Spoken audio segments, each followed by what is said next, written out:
हरे कृष्णा। आप सब कैसे हैं? सब अच्छे होंगे। मेरे इस चैनल मतलब मेरा गाना ऑफिशियल में आप सबका स्वागत है। हरि बोल। आज मैं भगवद गीता हम लोगों को रीड कर रहे थे, तो भगवद गीता के हमने 5th श्लोक तक कर लिया था। आज हम 6, 7 2 श्लोक करते हैं, क्योंकि ज़्यादा लंबी वीडियो होने के बाद कोई देखना भी पसंद नहीं करता, इसलिए आज हम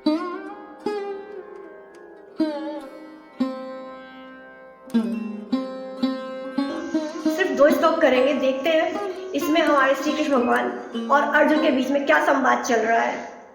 तो हमारा 6 श्लोक में क्या है, जिसमें अर्जुन श्री कृष्ण कह रहे हैं, हम यह भी नहीं जानते कि हमारे लिए क्या श्रेष्ठ है, उनको जीतना या उनके द्वारा जीते जाना। यदि हम धृतराष्ट्र के पुत्रों का वध कर देते हैं तो हमें जीवित रहने की आवश्यकता बिल्कुल नहीं है, फिर भी वे युद्ध भूमि में हमारे समक्ष खड़े हैं। कौन कह रहा है? ये अर्जुन कह रहा है कि श्री कृष्ण भगवान से। तो अर्जुन की समझ में नहीं आ रहा था कि वह क्या करें क्या नहीं करें। उन्हें अनावश्यक रक्तपात करने का जो कारण था उन्हें वो भी समझ में नहीं आ रहा था। यद्यप क्षत्रिय होने के नाते युद्ध करना उनका धर्म था, फिर भी वह युद्ध से विमुख हो रहा था अर्जुन, क्योंकि वो क्षत्रिय पुत्र था। तो क्षत्रिय का धर्म होता है युद्ध करना, तब भी लेकिन वो युद्ध से विमुख हो रहा है। वो कह रहे हैं कि मैं युद्ध नहीं करूंगा, भले ही मुझे ये राज्य मिले, भले ही मैं भीख मांगकर अपना जीवन यापन कर लूंगा। यदि वह शत्रुओं को जीतता नहीं तो जीविका का एकमात्र साधन उसके पास सिर्फ भिक्षा मांगना था, जिसके लिए वो तैयार था। फिर भी वह निश्चित नहीं है, क्योंकि कोई भी पक्ष विजित हो सकता है। फिर भी ये निश्चय नहीं रहा कि क्योंकि धृतराष्ट्र के पुत्र जीतेंगे या अर्जुन पांडव जीतेंगे, ये अभी तक कोई निश्चय नहीं था। यदि उनके विजय भी हो जाए तो भी यदि धृतराष्ट्र के पुत्र मारे जाते हैं तो उनके बिना यह पाना अत्यंत कठिन होगा। इस दशा में वो एक दूसरे से किस प्रकार से हार सकते हैं। अर्जुन द्वारा व्यक्त इस प्रकार के विचार यह सिद्ध करते हैं कि वह केवल भक्त का महान भक्त नहीं है, अपितु वह अत्यधिक प्रबुद्ध और अपने मन और इंद्रियों पर पूर्ण नियंत्रण रखने वाला भी है। राज परिवार में जन्म लेकर भी भिक्षा द्वारा जीवित रहने की इच्छा उनकी विरक्त का दूसरा लक्षण भी है। वे सारे गुणों और आध्यात्मिक रूप से श्री कृष्ण के उपदेश और उनकी श्रद्धा ये सब मिलकर सूचित करते हैं कि वह सचमुच एक पूर्ण आत्मा था।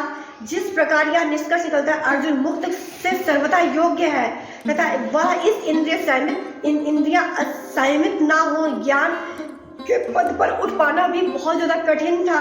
वो भक्त से मुक्ति नहीं होती।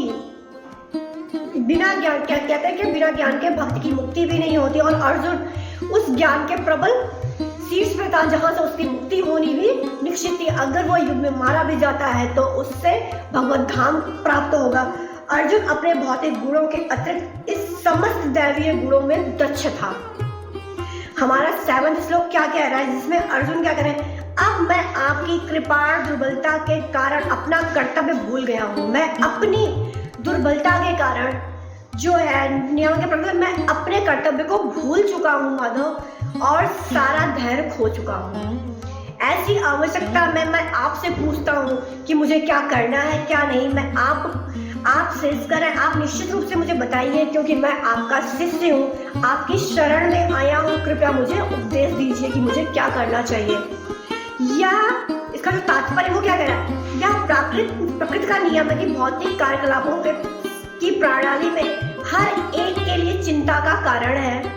पग पग में उलझने मिलती हैं, अतः प्रामाणिक गुरु के पास जाना आवश्यक होता है। जब हम बहुत ज़्यादा उलझनों में फंस जाते हैं और हमें समझ में नहीं आता हमें क्या करना चाहिए, तो हमें एक प्रामाणिक गुरु की आवश्यकता होती है और हमें उसके पास जाना चाहिए और उससे पूछना चाहिए कि हमें क्या करना चाहिए और क्या नहीं करना चाहिए। जो जीवन के उद्देश्यों को पूरा करने के लिए समुचित पद निर्देशक के रूप में काम करता है। समस्त वैदिक ग्रंथ हमें यह उपदेश देते हैं कि जीवन की अनचाही उलझनों से मुक्त होने के लिए हमें एक प्रामाणिक गुरु की आवश्यकता है। इन उलझनों का दाव अग्नि करने के लिए, उन्हें समाप्त करने के लिए जो जो किसी भी द्वारा लगाई गई या भड़काई हुई होती है। इसी प्रकार से विश्व की ऐसी स्थिति है कि जो बिना चाहे जीवन की उलझनों को स्वतः ही उत्पन्न हो जाती है। कोई नहीं चाहता कि वहाँ आग लगे, किंतु फिर भी वह लग जाती है। अतः अत्यधिक व्याकुल होते हैं। हम दैविक उपदेश देते हैं जीवन की उलझनों को समझाना और उसका समाधान करना।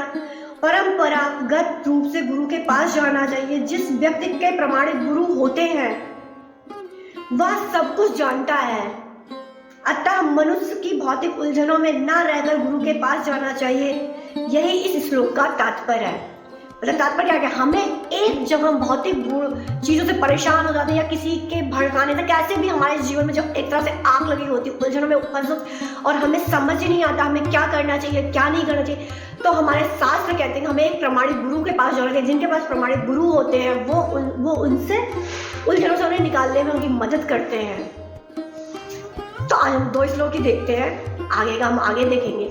अगर आप ये 2 श्लोक समझ गए हो तो प्लीज़ अपने जीवन में भी उतारें, क्योंकि भगवत गीता हम जैसे मूर्खों को समझ में तो नहीं आ सकती, एटलीस्ट हम सुन और पढ़ तो जरूर ही सकते हैं, क्योंकि एक बहुत हाई लेवल की बातें हैं जो भगवत गीता में श्री कृष्ण भगवान ने स्वयं कहा है। तो हमारे समझ से थोड़ा तो परे है, लेकिन अगर हम बार बार इसका अध्ययन करेंगे तो हो सकता है कि कभी हमें पता चल जाए। हरे कृष्णा। अगर आपको समझ में आया, ये वीडियो समझ आई हो या पसंद आई हो, अगर मेरी एफर्ट थोड़ी सी भी दिखी हो तो प्लीज़ इसे शेयर करिए और सब्सक्राइब करिए। हरे कृष्णा।